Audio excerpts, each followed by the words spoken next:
September installment of the Third Thursday Lectures at the St. Constantine School. It's an opportunity for us to step into the mode as a community of teachers, yes, but also as parents and students. Actually, for all of us to step into the mode of student for the evening and to truly practice the idiom that we never stop learning here. And tonight is a very exciting lecture that is planned, lecture and discussion. Laura Nicol is the Director of Marketing here at the St. Constantine School.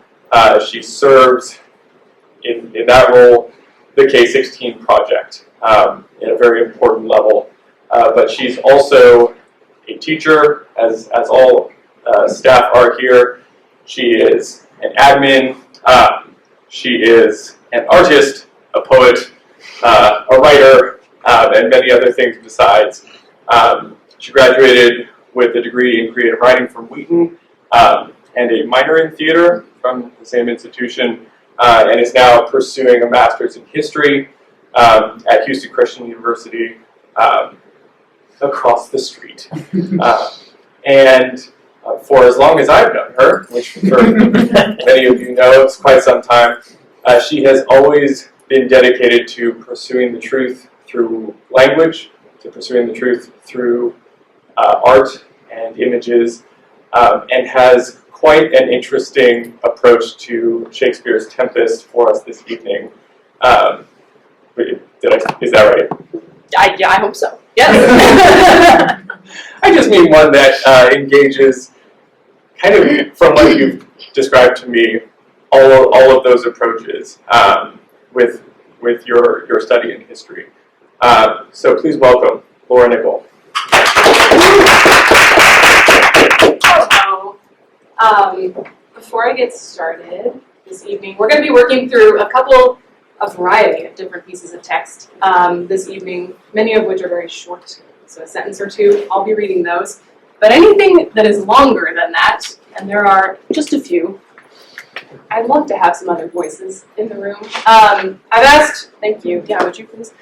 Mr. Nicol, you get reading number 6, but that's all I know. Readings 1 through 4 are pretty short. Reading 5 is a little bit longer. Can I have a volunteer for reading number 1? It's a short one. I'll start calling it. Bond, if you want to take it, thank you. Reader number 2. Again, these are short. Carrie, thank you. Reader number 3. Thank you, sir. Reader number 4. Thank you, Kenneth. Reader number 5. John, thank you. Very good. Okay. Thank you, Brandon, for passing those out. Next on the docket, I actually want to begin with a trivia question. Can anyone tell me what year The Tempest was written in? Anyone want to hazard a guess? A few. It's the same year as the King James Bible was released, which is interesting. 1611? Very nice, 1611, look at that. Yeah, hold on to that number for just a moment. The Tempest was the final play that Shakespeare wrote, at least the final one that he wrote on his own. If you have not read The Tempest, very briefly, it begins with a storm, a tempest of supernatural violence, which leaves a crew of Italian nobles shipwrecked on an island. There's a scene note in the first folio at the beginning of the play that says the island is uninhabited, which is interesting, but this turns out not to be the case. In addition to the strange creatures, the spirits, Roman deities at one point that are on the island, we meet Prospero very early on, and his daughter Miranda. We soon learn that Prospero is the former Duke of Milan, whose dukedom was stolen by his brother, who, as it happens, is one of the people who was shipwrecked on the island. Prospero is also a magician, and he rules the island. Hijinks ensue. As we said, Shakespeare wrote The Tempest in the year 1611. This was 4 years after the founding of the Jamestown colony in Virginia. Literary and historical scholarship on the play often focus on that fact, and on the source material that Shakespeare used, which I'll talk about in just a moment. This makes a lot of sense. If you've read the play, there are lots of elements and lots of themes and exploration, discovery of the hitherto unknown, brave a new worlds just waiting to be embraced. These are obvious tie-ins to the Age of Exploration, which had been well underway at this point for over a century. Shakespeare borrowed heavily from current travel literature, from accounts of Europeans who were going out and doing these explorations, which would have been very clear to his audience. These were widely published accounts. It would be easy to assume from this, and a lot of 19th, 20th, and 21st century scholars have done so, that this context encapsulates the entire meaning of the play. To assume, in other words, that in writing The Tempest, Shakespeare is speaking directly to the exploration of the Americas, the politics of colonialism, the interaction with native inhabitants. These are all there. But it's an exclusive, narrow reading, and it leaves out a strong current in the play, which is the supernatural elements that are present there, as well as the shifting cultural views on their real-life counterparts in England at that time. By the same token, a reading that focuses only on the supernatural elements and leaves out the historical context, it proves also too narrow to really be useful. It's the interaction of these two readings, which I think we can break down into the two broad categories of the wonderful, the strange, and the known, the understood. It's the interaction of those two readings that provides a more nuanced view of the Tempest. It's my assertion that in the wake of the Protestant Reformation and the burgeoning importance of empiricism in 17th century England, Shakespeare set the Tempest within the Age of Exploration to contextualize and to reignite his audience's sense of wonder. The century following the Protestant Reformation saw a distinct change in the way in which the average English citizen interacted with ideas of the supernatural. In 1917, Max Weber, a sociologist and historian, famously argued that the Reformation was directly responsible for what he called the disenchantment of the world, that it led to an increasing emphasis on rational thought and later skepticism in place of belief in supernatural interventions. This disenchantment theory has given rise to the growing distance between the scientific and the religious in studies of early modern Europe. Interestingly, there's a good argument to be made that these categories are almost entirely creations of the post-Reformation era, but they've certainly been generally accepted as distinct since Weber's lecture in 1917. Now, I'm not here to argue for or against the disenchantment theory. There's a whole area of history for that. Nor for that matter am I here to argue for or against the Protestant Reformation. But it is worth pointing out, for our purposes here, that many among Shakespeare's original audience, under the authority of King James I and the leadership of the Church of England, would have viewed characters and plot elements, which bore trappings of magical or supernatural power, as increasingly suspect. Within England's cultural climate in the early 17th century, these forces were either seen as evil at worst, or archaic, kind of foolish at best. In 1597, King James I published a treatise on demonology. He warned that a thirst for knowledge and what he calls an uncertain scale of curiosity could lead even the most well-meaning of men into participation with evil forces, specifically, he says, with that black and unlawful science of magic. Science of magic, I love that. We don't usually pair those two together in one thing. Science of magic.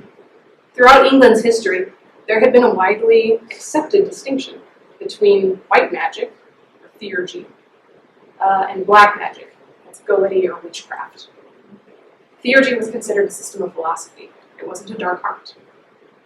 It was the nice kind of magic, the good kind. But goety or witchcraft was the uncontested bad guy magic. Its practitioners were appealing to irrational spirits. They had evil intent. But in James's treatise, he erases the distinction between these two. He claims instead that practitioners of both theurgy and goety were to be condemned alike to death, since witches and magicians serve both one master, although in diverse fashion, he says. Protestant authorities in the Anglican Church now judged any rites associated with common spells, charms, healing rites to be erroneous and therefore superstitious, due to the fact that they entail at least some kind of appeal or invocation to a demonic spirit or power. Further abroad, a man named Theodore de Bry, who was an engraver and a publisher of a famous book a brief and true report of the newfound land of Virginia. I've read it. I don't know if it's true, but it's brief. His title is not. And noted that the natives discovered to be living in Virginia had, this is a quote, commonly conjurers or jugglers, which use strange gestures, and often contrary to nature in their enchantments, for they be very familiar with devils. For the Protestant culture of Jacobean England, there was no such thing as innocent magic. But though these demonic powers were considered very real, it wasn't always to be assumed that the people who were purporting to contact them could actually do so. The year before The Tempest was first performed, Shakespeare's company put on Ben Jonson's play The Alchemist. This is a play that follows the antics of Subtle, a supposed alchemist and an actual con man. Both The Alchemist and The Tempest play on their audience's interest in and suspicion of magical knowledge and practices, but there's a key difference. In Jonson's play, magic is only ever portrayed as a trick, while Shakespeare's Prospero is a powerful and very real, strong magician who chooses in the end to give up his art. Interestingly also, there's good evidence that suggests that both of these characters were played by the same actor, which is interesting, just a fun fact. Why does Shakespeare do that?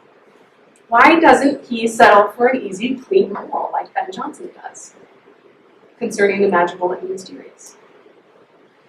An examination of wonder, both within the text of The Tempest and within the context of Jacobean England, will provide an answer.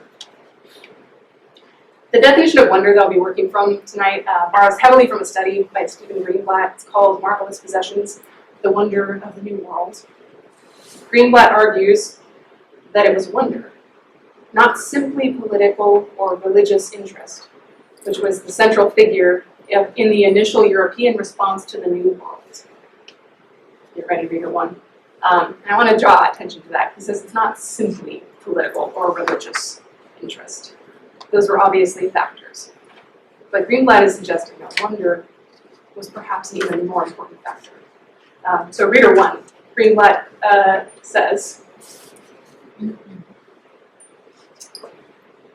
wonder is the decisive emotional and intellectual experience in the presence of radical difference.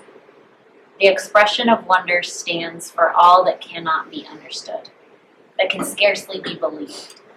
It calls attention to the problem of credibility, and at the same time insists upon the undeniability, the exigency of the experience. In other words, wonder in the context of the Age of Exploration necessarily involves both emotion and intellect. It's a response to radical difference, something so extremely outside the realm of normalcy that it challenges your physical senses, your perception of what is real. Notice that it's also a response to something that's real. There's no trick at hand. You're responding to a thing that actually is happening. Instances of an encounter with this type of wonder filled the pages of Europeans who were exploring the Americas at this time, throughout the 15th, 16th, and 17th centuries. Many of these documents were published widely, and they would have been read by people who considered themselves to be intellectually and culturally aware, so we can assume that Shakespeare read them.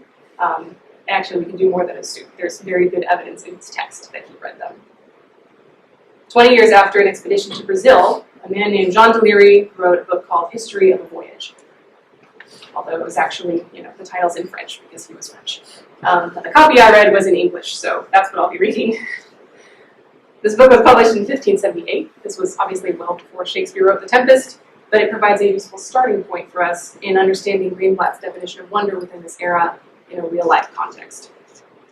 After having already lived with the tribe of natives for 6 months, Leary was one day observing a ritual in which they gathered into a hut to chant.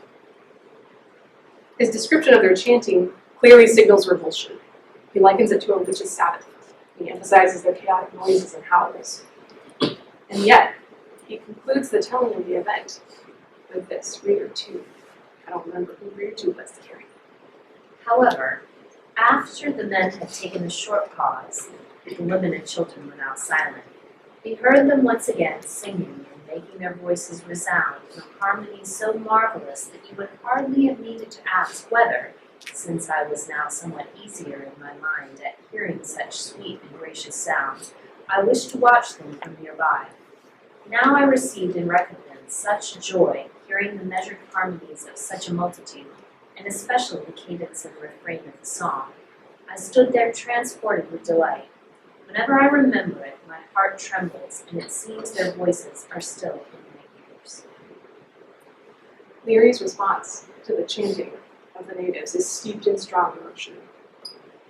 At first, revulsion, but soon delight.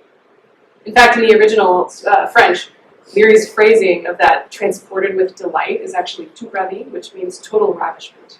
This is a phrase we're going to come back to because it's significant for Prospero later on.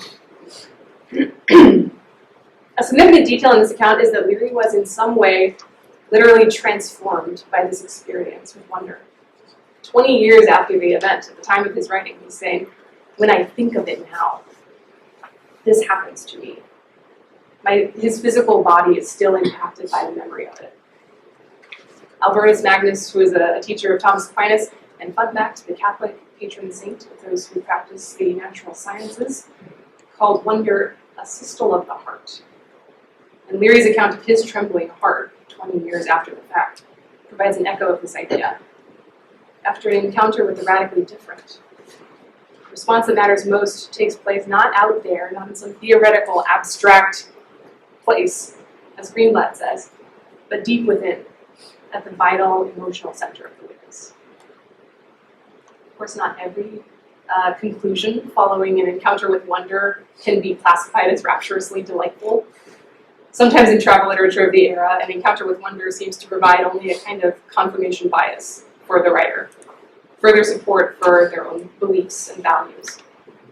In these cases, an encounter with wonder is later used to assert the superiority of one thing over another, so civilization over savagery, Protestantism over Catholicism, or vice versa, and so on.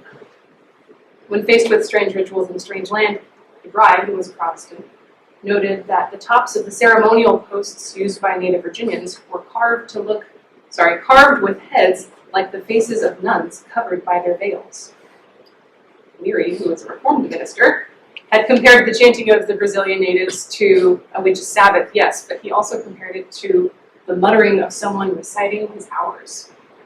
Elsewhere, he compared the cannibalism practiced there to a Catholic Mass. For Leary, the practice of people he called savages were no better and no worse than the practice of the Catholic Church. Being a fleeting response, wonder is frequently a tool for propaganda. And this has muddied the waters for people trying to look historically at this phenomenon. When an interpretation is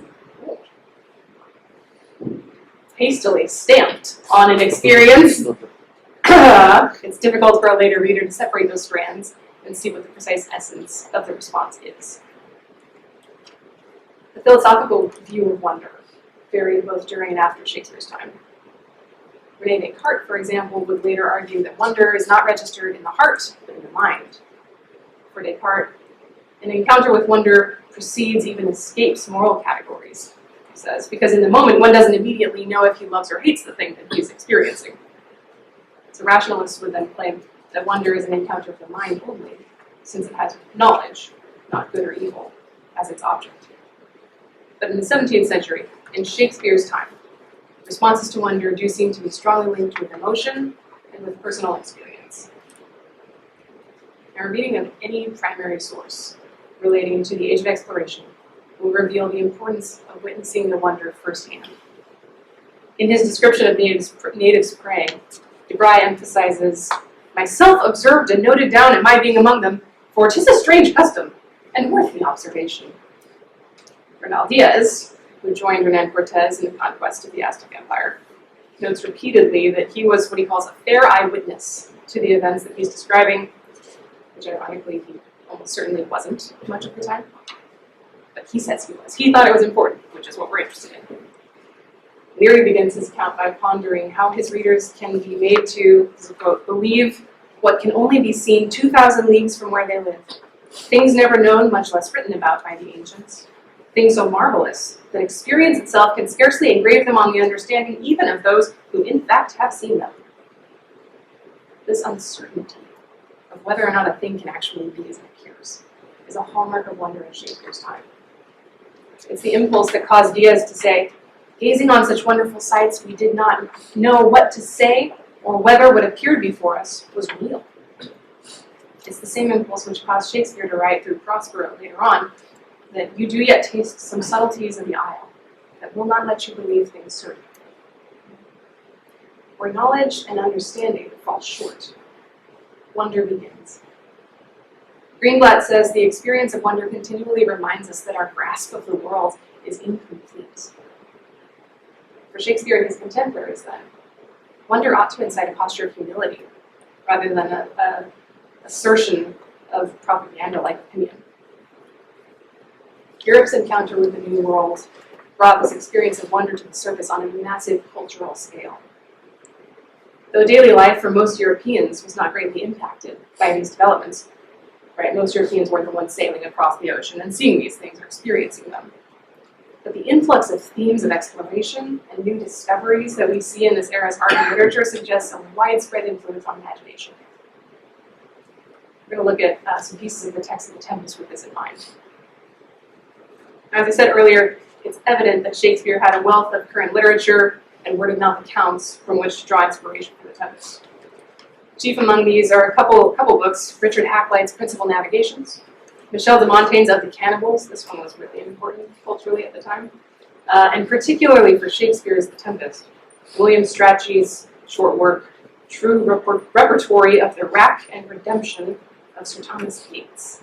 And this last account tells a story of a shipwreck off the coast of Bermuda, which stranded some Jamestown-bound colonists on an uninhabited island for 9 months in 1609.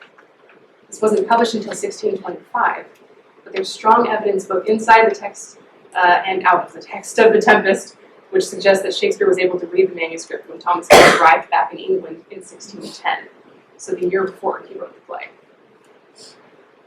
From these sources and others, Shakespeare likely borrowed the elements of the storm, the shipwreck, and the miraculous survival of the entire crew, the exotic island setting, discord between the ship's survivors, little factions that they form, interactions with the natives of this unknown land, the name of the deity worshipped by Sycorax the witch, that's a fun fact, the title of the play itself, and a great number of other details in plot and dialogue.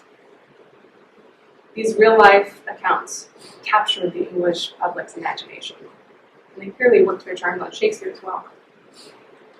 Like the real-life explorers and colonists who inspired their story, the characters of The Tempest have a variety of responses to their individual encounters with wonder.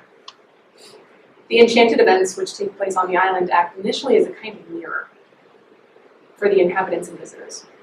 They show each a clearer vision of who they are and what they value through an extreme encounter with things that can't naturally be explained. When faced with one another's presence, the responses of Ferdinand and Miranda convey their youthful joy and optimism. When Miranda sees Ferdinand, she asks, "What is a spirit? I might call him a thing divine, for nothing natural I ever saw so noble." Ferdinand, in turn, actually interrupts himself. He interrupts his own speech to Miranda to exclaim, "Oh, you wonder," while trying to make sense of her appearance. Caliban, on the other hand, only embraces this kind of optimism if the thing he's looking at is not divine. He says, "These be fine things, if they be not sprites." His suspicion and anger, born out of his hatred of Prospero's magic, you could make a good case is justifiable, outweigh any other potential responses to his encounter with the strange newcomers. Likewise, Trinculo, when he encounters what he believes to be a four-legged monster, can only think about the money he would make in England if he could take that monster and put it on display in England. He's so set in his corrupted values that genuine wonder hardly makes him bat an eye. And in an echo of Leary's concern with not being believed by those at home, Gonzalo says the following, Lear 3. If in Naples I should report this now, would they believe me? If I should say, I saw such islanders, or search there are people of the island, who, though they are of monstrous shape, yet note their manners are more gentle, kind, than of our human generation you shall find. Many, nay, almost any. Here Shakespeare places into the faithful Gonzalo's mouth an idea that's straight from Montaigne, that the monstrous people of an unknown region may in fact be nobler and more civilized than those in his own land. These initial responses to an experience with wonder indicate the current mindsets and values of their respective characters. As the play goes on, these initial responses will transform into more significant conclusions. Now, wonder and the growing interest in an empirical approach to knowledge stood somewhat at odds for Europeans of Shakespeare's day. Both wonder and empiricism depend on having personal experience before new conclusions can be drawn. But empiricism argues that everything is ultimately explainable through what? We have 5 senses. Right. Through your senses, it's knowable. Everything can be known and explained through the senses. Wonder, on the other hand, necessitates an experience of something that defies reason. It's therefore an experience inherently outside the realm of knowledge, empirical or otherwise. It's much closer to the supernatural, in that it exists outside of what can be explained or governed by the laws of nature. So it's surprising that Shakespeare houses both wonder and knowledge within one character. Prospero, former Duke of Milan, is a scholar of the liberal arts who practices magic. Prospero's knowledge of magic is the driving undercurrent of the Tempest's events. It's directly responsible for all experiences of wonder and instances of change that occur as the result. By placing an emphasis of both wonder and knowledge within one character, Shakespeare personifies an essential question within the play. What is the place of the wonderful, the unexplainable, in this new, increasingly scientific world into which Europe was stepping? To begin to answer that question, we need to look at the elements of wonder and knowledge as they manifest within Prospero's text and actions. While other characters on the island experience wonder through the course of the play, Prospero is in control of all the events.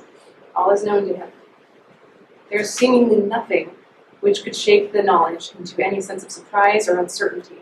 His very first lines in the play, directed at his daughter when she's so worried about the storm that's happening and the shipwreck and all the people that she's worried are going to die, his first words in the play are, "Be collected, no more amusement." Despite being able to pluck up the pine and cedar and open graves and wake their sleepers, Prospero seems to have a personal aversion to senseless or overpowering wonder. The events of 12 years prior provide a clue as to why. If you've read the play, does anyone remember what happened to Prospero 12 years before the action of the play? You know. He was usurped Yeah. and had to scuttle off in the night. His, back in Milan when he was the Duke, he became obsessed with the occult arts and became so distracted with them that it caused the usurpation, which is one of my favorite words, the usurpation of his position as Duke by his brother. He was so distracted with his studies, his brother came in and stole his spot. In a self-reflective moment, Prospero moans, "Me, poor man, my library was dukedom enough." He continues, "Those, his books, being all my study, the government I cast upon my brother, and to my state grew stranger, being transported and wrapped in secret studies." Shakespeare's choice of words here is very significant. Wrapped means rapture or ravishment, a state of being transported or carried away in spirit. 19 years earlier, Marlowe's character, Dr. Faustus, cried out on stage, "'Tis magic, magic hath ravished me," and Prospero implies the same. Swept away by wonder once, he is reticent to allow such a lapse again. It may be for this reason that Prospero controls all of the events that take place in the New Kingdom. Finding a strange island filled with magical beings, Prospero uses his own magic, a magic learned from books, to subdue all unknown powers or wonders to his will. Greenblatt calls the written word the technology of preservation, arguing that the early modern European explorers saw writing as a decisive mark of superiority.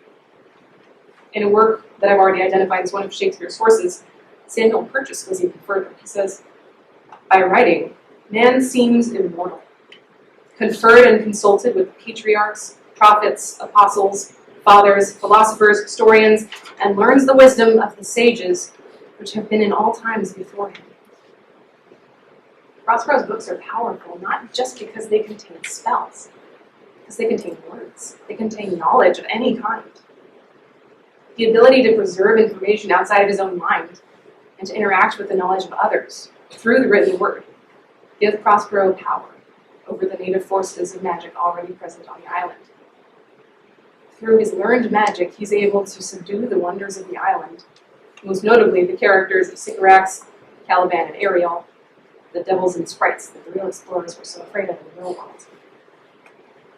Of course, Shakespeare knew that many among his audience would feel some conflict about the lead character using magic of any kind, even if it was being used mostly to subdue witches and monsters and spirits. Prospero continually justifies his use of magic in this way.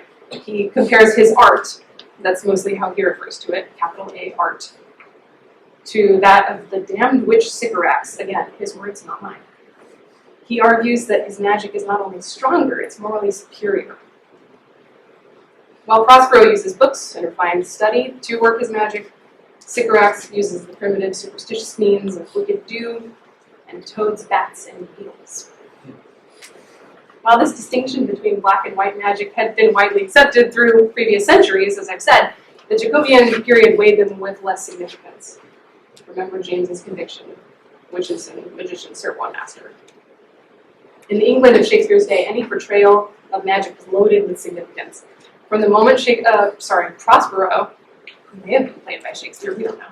From the moment Prospero steps on stage in his magic garment, it's an actual stage direction, I've always wondered what that looks like. In his magic garment with his books and his staff, the conscientious among Shakespeare's audience would have been looking for a concluding moral to draw. For most of the play, Shakespeare allows Prospero's magical knowledge to be seemingly benign.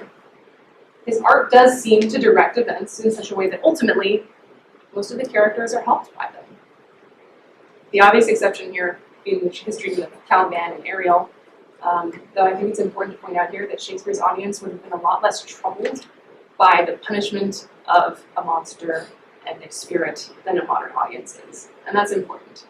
We can't take our sensibilities and put them on top of an old text like this. We have to look at what he was intending, what his audience would have understood.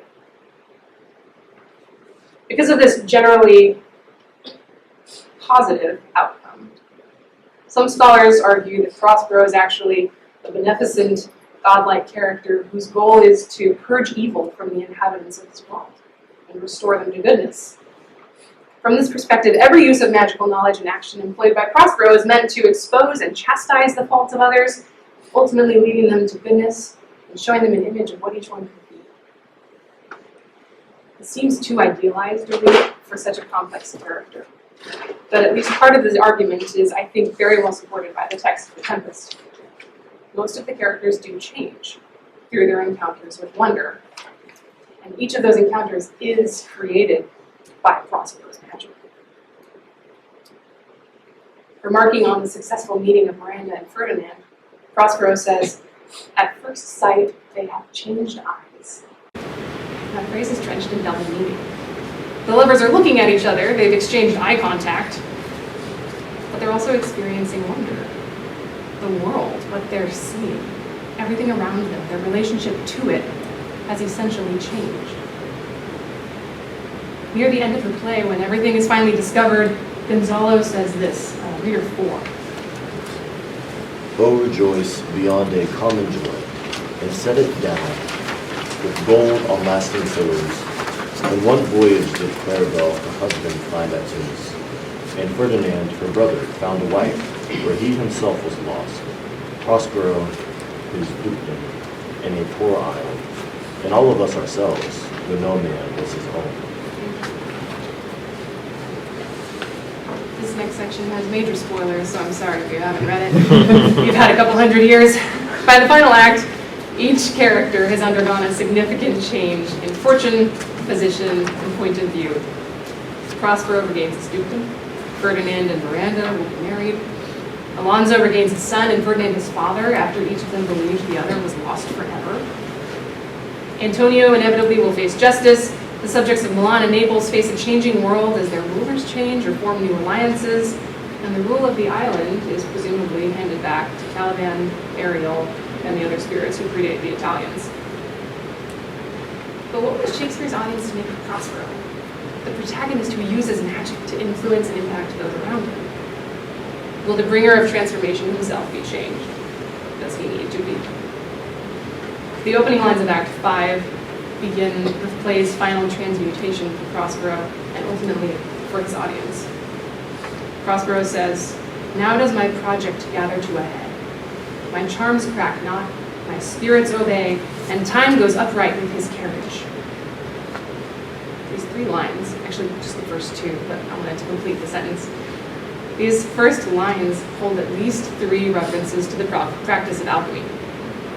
A project can mean an alchemist's experiment, where projection is the casting of the powder of the philosopher's stone. Gather to a head refers to the alchemical boil, that crucial moment when the experiment succeeds or fails. And crack refers to the breaking point of the alembic if it's boiled over too high a heat. So in this final moment of preparation, when Prospero says, "My charms crack not," he means it's working. It's all going according to plan.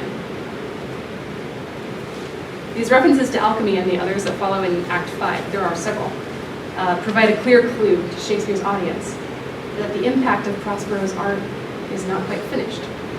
There's one more significant transformation coming. And this, of course, is Prospero's renunciation of his art. But it's the way he goes about the renunciation that makes it so important. John, you're reading 5. Take it away. You elves of hills, brooks, standing lakes, and groves, and you that on the sand with printless foot do chase the ebbing Neptune, and do fly him when he comes back, you demi-puppets that by moonshine do the green sour ringlets make, whereof the yew not bites, and you whose pastime is to make midnight mushrooms, that rejoice to hear the solemn curfew, by whose aid, weak masters though you be, I have bedimmed the noontide sun, called forth the mutinous winds, and twixt the green sea and the azured vault set roaring war. To the dread rattling thunder have I given fire, and rifted Jove's stout oak with his own bolt. The strong based promontory have I made shake, and by the spurs plucked up the pine and cedar. Graves at my command have waked their sleepers, oped, and led 'em forth by my so potent art. But this rough magic I here abjure, and when I have required some heavenly music, which even now I do, to work mine end upon their senses that this airy charm is for, I'll break my staff, bury it certain fathoms in the earth, and deeper than did ever plummet sound, I'll drown my book. Prospero, first of all, mushrooms is the best word. That's very fun. Prospero begins his speech by addressing the elements, both natural and otherwise, which he's controlled through magical knowledge, while he ultimately ends his speech by promising to stop using magic. The beginning of the speech is actually a rough paraphrase of Medea's invocation to Hecate from Ovid's Metamorphoses. Shakespeare's audience would have recognized this. Some scholars argue that this is Shakespeare tipping his proverbial hand, right? To give his protagonist to the words of a sorceress associated with witchcraft can only mean that the magic was only ever bad. Like it was never good or even morally neutral. It was always associated with witchcraft, always bad, always should have been abandoned. But while it's a compelling argument, I think it's incorrect. While Ovid's Medea uses this invocation to destroy her enemies, Prospero ultimately uses it to reveal truth to the shipwrecked Italians, to move every major relationship in the play towards reconciliation. Magic can't all have been evil. More likely, the art of Prospero simply needed, in true alchemical fashion, to be further purified. Now, as we've seen, Jacobean England had rapidly decreasing patience for the type of magical knowledge possessed, magical practices performed by figures like Prospero.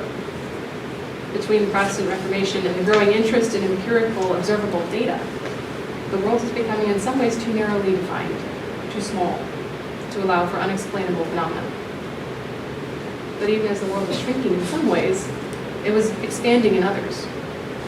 The age of exploration and the acquisition of the New World shaped the political and religious futures of the modern Western world, of course. for better and worse. But it also allowed the sense of wonder associated with magic throughout Europe's history to be redirected.